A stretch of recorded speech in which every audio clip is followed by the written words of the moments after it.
매일 성경 묵상을 돕는 해설 가이드입니다. 안녕하세요. 묵상 코치입니다. 함께 읽고 나눌 말씀은 누가복음 23장 1절에서 25절까지 말씀입니다. 1절에서 5절은 빌라도 앞에서 신문을 받는 예수님의 모습입니다.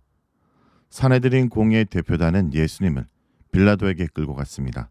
예수님은 대제사장의 집에서 모욕을 당했고 산헤드린 공의에서 신문을 받았고 이제 빌라도에게 끌려왔습니다. 빌라도는 유대와 사마리아를 가나라는 로마 총독으로 누가는 이미 그의 잔인성을 언급했습니다. 빌라도는 갈릴리 사람들을 살육했습니다. 유대 지도자들은 그의 잔인성을 이용할 작정이었습니다. 그들은 예수를 이 또는 이것으로 지칭하는데 누가복음이 이것을 문장 앞에 배열하여 그들의 무시와 경멸을 표현합니다. 우리 민족을 미혹한 문제로 고발합니다. 미혹하다라는 것은 왜곡하다, 이탈하게 만들다, 벗어나게 하다 등의 뜻이 있습니다. 유대 지도자들은 이 용어를 이중의 목적으로 사용합니다. 유대 민족을 미혹해서 하나님의 길에서 벗어나게 만든 자로 예수를 정죄할 수 있습니다. 로마 총독에게는 백성을 선동해서 로마에 정하게 만든 죄로 고발할 수 있습니다. 식민지 백성이 이런 지도자를 따르면 안녕을 책임지는 로마 총독이 곤란에 빠집니다. 그러나 우리는 유대 지도자들이 사용한 용어의 의미처럼 예수님의 사역이 백성을 거짓 지도자들의 가르침에서 이탈해 하나님의 목적과 계획으로 돌아가게 하는 것임을 알아야 합니다. 유대 지도자들은 민족을 미혹한 죄를 세금을 내지 못하는 것과 자신을 그리스도 왕으로 주장하는 것으로 구치해야 합니다. 즉 미혹한 것이 고발의 사유이고 이어지는 두 가지 고발은 예입니다. 두 가지 예는 서로 연결되어 있습니다. 첫째, 예수님이 가이사에게 세금을 바치지 못하게 선동했다 고발합니다. 유대 지도자들은 예수님께서 성전에서 백성을 가르치고 계실 때 총독에게 넘길 목적으로 세금에 대한 질문을 던진 바 있습니다. 유대 지도자들은 처음부터 고발 자료를 수집하려고 계획적으로 질문을 던졌던 것입니다. 둘째, 예수님이 자신을 그리스도의 왕으로 주장했다고 고발합니다. 이는 산헤드린의 공의에서 신문하는 과정에서 그들이 질문을 던지면서 추정하고 얻어낸 자료에 근거합니다. 유대인의 시각에서 그리스도는 하나님 나라를 통치하도록 기름 부음을 받은 사람들입니다. 유대인들은 그리스도가 다윗의 아들로서 왕으로 통치할 것을 기대했습니다. 그들은 자신들의 언어인 그리스도에 로마 총독을 자극할 만한 용어인 왕을 덧붙입니다. 자신을 왕으로 주장하는 순간부터 가이사의 통치를 거부하고 독립운동을 시작하는 것으로 로마 관점에서는 반란 주동자가 됩니다. 유대 지도자들은 예수를 정치범으로 고발한 것입니다. 사형 판결과 집행 권한이 로마에 있기에 예수를 정치적 반란 혐의로 고발하는 것이 그를 제거할 가장 효과적 전략이었을 것입니다. 빌라도는 예수를 직접 신문합니다. 유대 지도자들이 예수님을 그리스도 왕이라고 말했기에 빌라도는 내가 유대인의 왕이냐? 라고 질문합니다. 예수님은 내가 말하고 있다라고 대답합니다. 이는 다양하게 해석할 수 있는 표현입니다.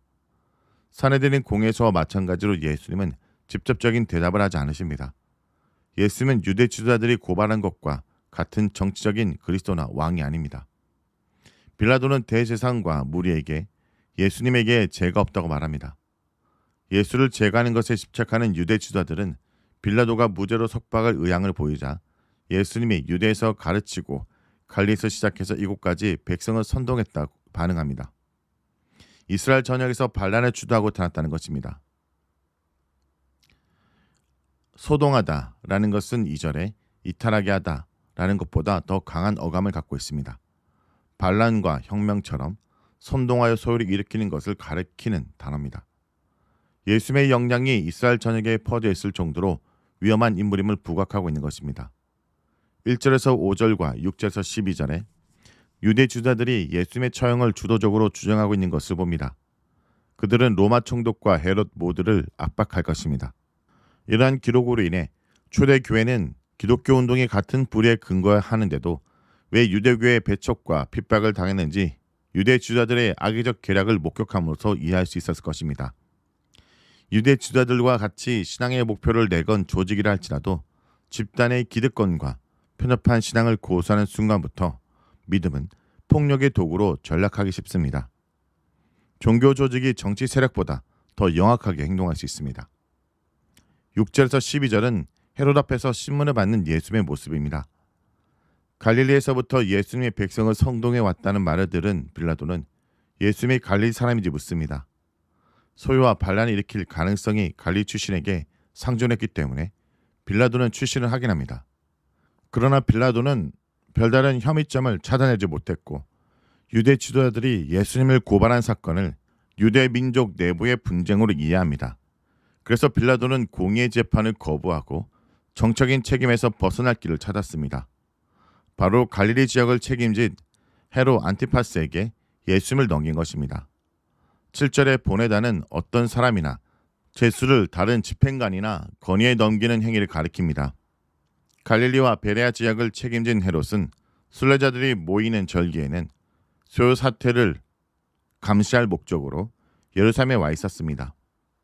만일 헤롯이 예수님에게 유죄 선고를 내릴 근거를 찾으면 유대 지도자들도 만족시키고 자신도 그 사건에서 자유롭게 될 수 있습니다. 그래서 빌라도는 갈릴리 통치자에게 책임을 전가합니다. 예수님을 넘겨받은 헤롯은 두 가지 이유로 만족합니다. 헤롯은 빌라도가 자신의 권한을 존중한 것으로 기분이 좋습니다. 이런 마음은 이후 빌라도와 친구 관계로 발전하는 계기가 됩니다. 또한 헤롯은 예수님을 오래전부터 보기 원했기 때문에 좋은 기회를 얻었습니다. 누가는 헤롯이 예수님을 보았다, 기뻐했다, 예수님에 대해 들음으로써 오랫동안 보기를 원했다 라는 용어를 사용합니다. 그러나 기대하라는 미완로 과거 시제를 사용해 헤롯이 지속적으로 어떤 표적을 보기 소망했다고 표현합니다. 말하자면 헤롯의 관심은 예수님에 의해 일어나는 표적을 보는 것이었습니다. 헤롯은 예수님의 정체를 기적을 행하는 자로 보고받았고 자신의 권위를 사용해 욕심이나 욕망을 채울 기회를 얻었습니다. 욕망에 사로잡힌 헤롯은 많은 말들을 쏟아부었으나 예수님은 대답하지 않으십니다. 이번에도 예수님은 고난받는 종으로서 침묵하십니다. 신문 절차가 길어지자 헤롯 궁에 서 있던 대제사장들과 서기관들은 강하게 고발했습니다. 과거 완료 동사 서 있었다라는 것은 헤롯에게 예수님을 보낸 이후 줄곧 그곳에 서 있었음을 뜻합니다. 대제사장들과 서기관들은 헤롯 궁에서 자리를 떠나지 않고 그곳에 서서 헤롯을 강하게 압박했습니다. 조금 전까지 예수님을 보기 원했던 헤롯은 신속히 조사를 마감해버립니다. 군인들과 함께 그는 예수님을 업신여기고 조롱하고 빛나는 옷을 입혀 빌라도에게 보냈습니다. 빛나는 옷을 입힌 것은 조롱하기 위함이었습니다. 헤롯과 빌라도가 전에는 원수였으나 이날은 친구 관계가 됩니다. 헤롯은 빌라도가 자신의 권위를 존중한 이유로, 빌라도는 정책 책임을 헤롯에게 분담하게 된 이유로 권력의 경쟁자에서 정치적 동지가 되었을 것입니다. 예수님을 둘러싼 두 통치자의 행위는 공의에는 전혀 관심이 없고 자신의 정치적 안녕과 욕망에 충실한 태도를 보일 뿐입니다. 특히 헤롯은 예수님의 정체를 아는 데는 관심을 두지 않았고 다만 예수님의 능력을 활용해 욕망을 채우기 원했습니다. 예수님은 현실의 목적을 채워주지 않는다는 이유로 조롱당하고 모욕당했습니다. 예수님은 야망을 가진 자들의 욕구를 채워주는 분이 아니라 그들이 복종하고 경배해야 하는 왕이었던 것입니다. 13절에서 19절은 빌라도의 첫 번째 석방 시도입니다. 헤롯이 예수님을 돌려보내자 빌라도는 3번에 걸쳐 예수님을 석방하려고 합니다. 13절에서 16절은 빌라도가 첫 번째로 석방을 시도하는 내용입니다. 빌라도는 대제사장들과 관리들과 백성을 불러 모읍니다. 지도자들은 사내들인 공회로 대표되는 유대 지도자들을 가르칩니다. 이제까지 누가복음은 서기관들, 장로들, 성전 수비대를 예수님을 고발하는 가정에 언급했으므로 지도자들은 이들을 포함할 것입니다. 다만 누가복음은 그냥 지도자들로 언급되는데도 대상들을 추가함으로써 예수님을 처형하도록 추진한 핵심 세력이 누구인지 보여줍니다. 빌라도는 유대 지도자들 외에도 백성을 불렀습니다. 유대 지도자들은 설득하는 데 한계를 느꼈을 것이기 때문입니다. 유대 지도자들은 유대 민족을 선동해서 로마 제국에 대해 반란을 시도한 채로 예수님을 끌고 왔지만 빌라도는 그의 죄를 찾지 못했습니다. 빌라도는 헤롯 안티파스 역시 예수님의 죄를 찾지 못한 채 그냥 돌려보냈다 말합니다. 빌라도는 처음부터 유대 지도자들의 의도가 사형 판결인 것을 알고 있었습니다. 빌라도는 사형은 불가하니 처벌을 하는 선에서 석방했다 말합니다.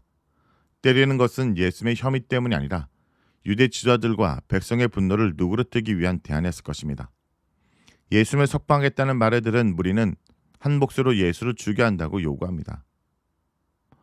아래에 있는 제거하시오, 지워버리시오의 뜻으로 야만적이고 폭력적인 표현입니다. 일제히는 유대 지도자들과 백성이 예수를 죽인 데 있어서 단결하였음을 의미합니다. 대신 바나바를 석방하라고 요구합니다. 무리는 로마 총독이 사면권을 사용해야 한다고 요구합니다. 무리가 예수님과 맞교환을 요구하는 바나바는 도성에서 일어난 밀란과 살인의 죄로 옥에 갇혀있던 상태였습니다. 20절에서 23절은 빌라도의 두 번째와 세 번째 석방 시도입니다. 무리의 제안에도 불구하고 빌라도는 다시 예수님을 석방하겠다고 선포합니다. 무리는 소리를 지르면서 그를 십자가에 처형하라고 요구합니다.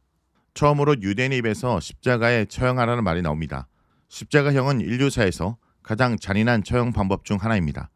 따라서 죄를 찾지도 못한 피고를 십자가에 처형한다는 것이 총독으로서는 큰 부담이 아닐 수 없었습니다. 그래서 빌라도는 세 번째로 예수가 무슨 악한 일을 했는지 묻습니다. 빌라도는 처형할 죄를 찾지 못했으니 때린 후에 석방하겠다 말합니다. 빌라도는 반복해서 찾다라는 동사를 사용해 자신이 도무지 죄를 찾을 수 없음을 강조합니다. 유대 지도자들의 주장과 달리 예수가 유대 민족을 미혹하고 선동한 증거는 전혀 없었습니다.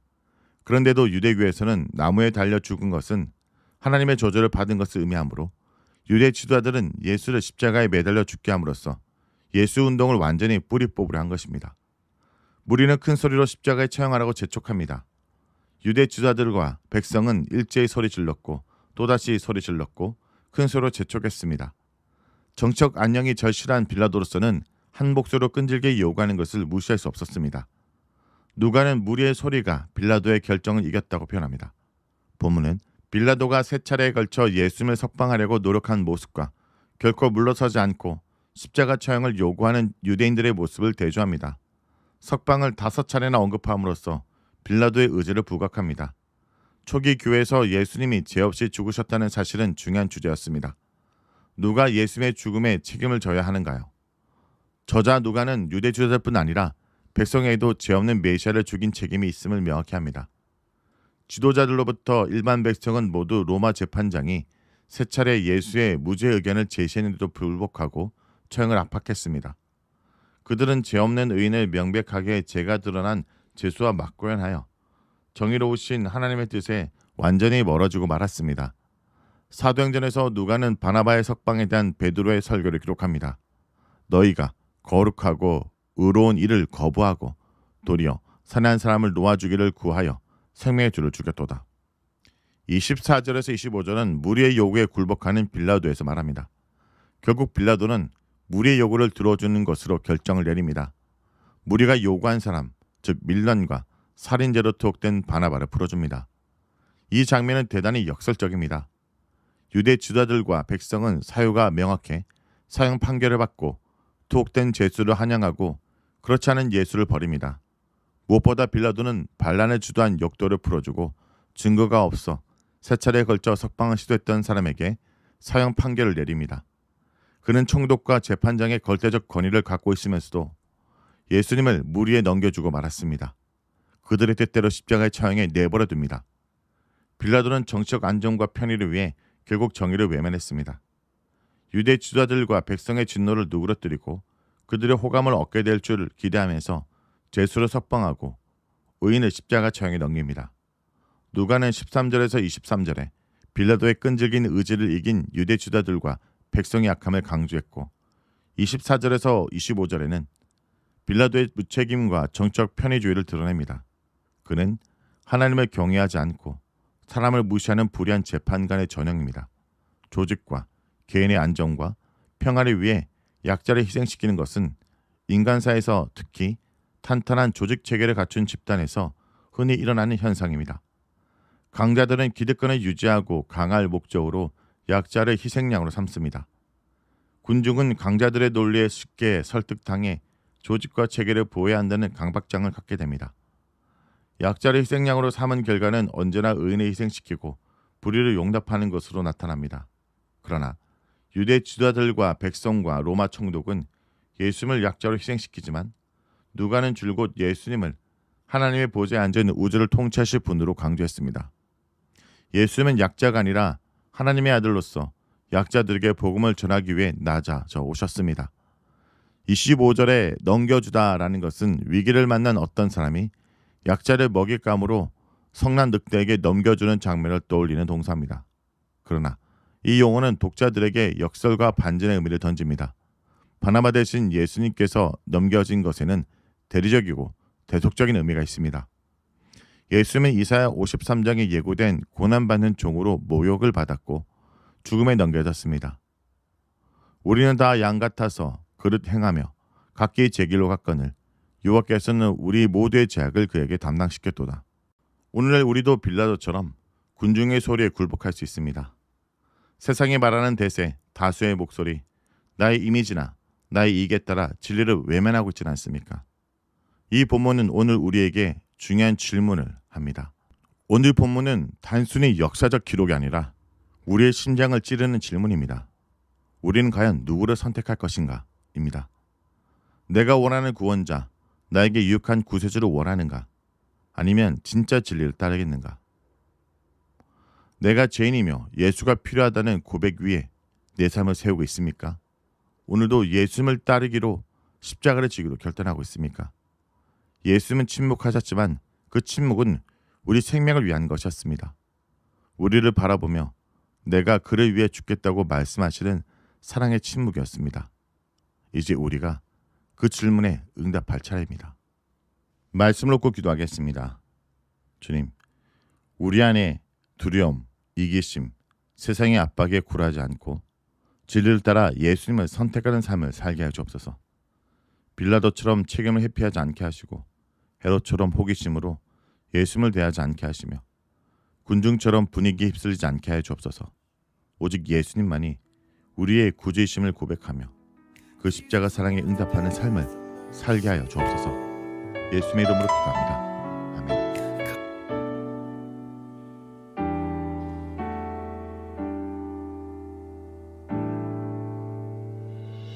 내 모습 이대로 사랑하시네. 연약함 그대로 사랑하시네. 나의 모든 발걸음 주가 하시나니 날 인도하소서. 내 모습 이대로 사랑하시네. 연약함 그대로 사랑하시네. 나의 모든 발걸음 주가 하시나니 날 인도하소서.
소망 나의